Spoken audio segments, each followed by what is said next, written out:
my next speaker has been a warrior for freedom, for Israel, and for the shared value systems that Israel and the United States both enjoy and respect: individual rights, equality of rights under the law. Helen Freedman is singular. Another, yes, Helen, yes, please, applause. Is another brave, and when I say brave, what is the bravery? The bravery is anyone that takes up this issue is demonized, marginalized, rendered radioactive, destroyed. Your name, the one thing, the only thing that, in my opinion, that means anything in this world, who and what you are and what you stand for, is destroyed and smeared because you speak for freedom. And this woman is unwavering. And so I want to thank Helen for coming from far and agreeing to speak to us this afternoon. Helen?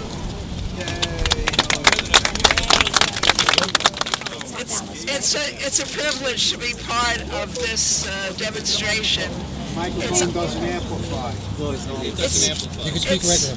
It's unfortunate that we have to be here to castigate these people who are willing to and eager to squelch free speech here in America.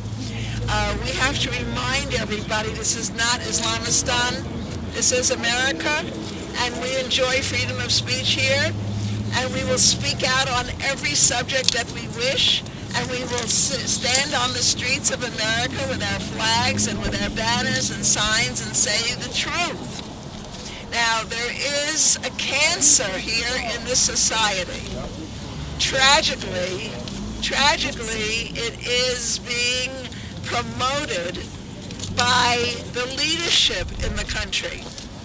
The leadership, the White House, President Obama, the Pentagon, the Department of Defense, are unable to call a spade a spade. They're unable to say that there is jihad here in America. They're unable to call the Fort Hood killing what it was, is an act of Islamic terrorism. They call it workplace violence. It was November of 2009 when Nidal Hassan, yelling Allah Akbar, having just gotten off the phone with his Al-Qaeda friend, that Nidal Hassan went and killed 13 Americans and wounded 32 in a very, very, very clear act of Islamic terrorism. It was called workplace violence.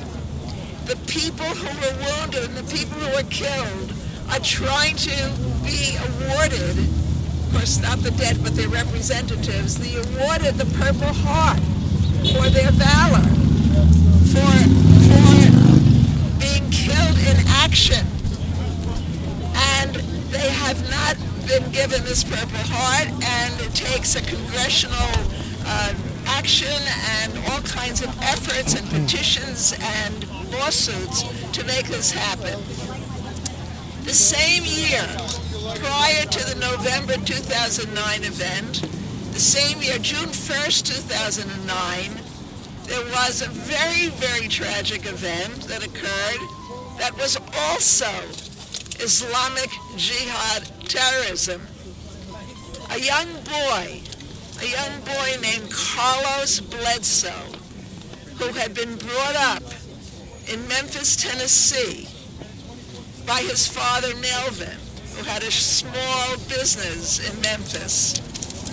You can imagine, this is a black fellow, very proud of the fact that his son Carlos was going to school, the State University in Tennessee, in Nashville. Very, very proud that he had reached that point. Carlos went to the school and became radicalized within the school. They sent him to Yemen. In Yemen, he was further radicalized, and he was told that his job was to come back to America and perform an act of jihad so he could prove himself. So he did come back. And he tried to kill a rabbi in his family. He wasn't successful with that. But he went to Little Rock, Arkansas. And he went to a recruiting station in Little Rock, Arkansas. And there he found a soldier, an American soldier in uniform, not someone he knew, just somebody walking out of the recruiting station. His name happened to be Andy Long, and he shot him and killed him. The fathers of these two boys came together and created a testimony in front of the Homeland Security Committee.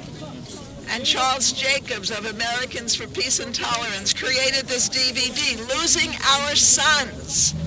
Losing Our Sons. Two boys were lost. One was killed because he was in Army uniform. The other is serving a life sentence in prison.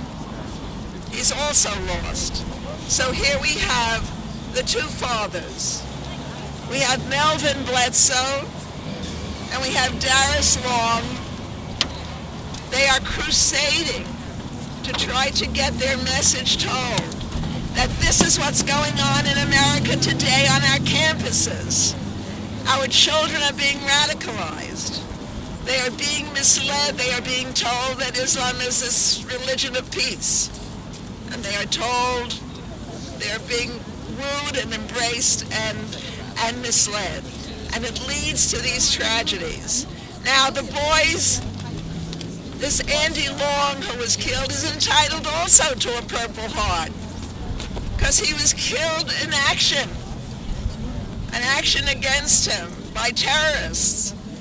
And the government refuses to recognize it, and they call this a drive-by killing. So you have a drive-by killing, and you have workplace violence, and you have denial.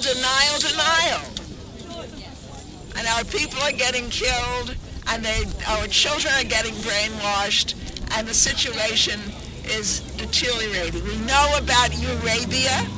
We read the stories of what's going on throughout Europe, and we know it's coming here.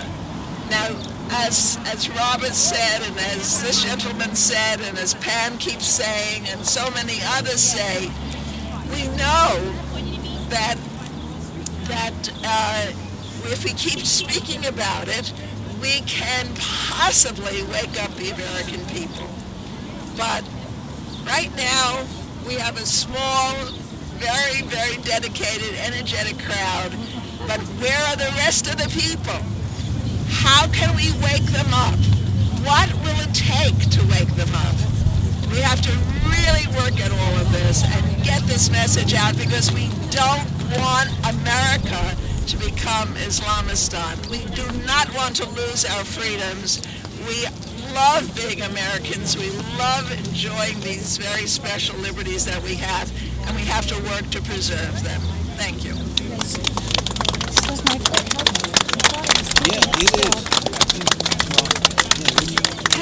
Helen, thank you. I told you it would not disappoint.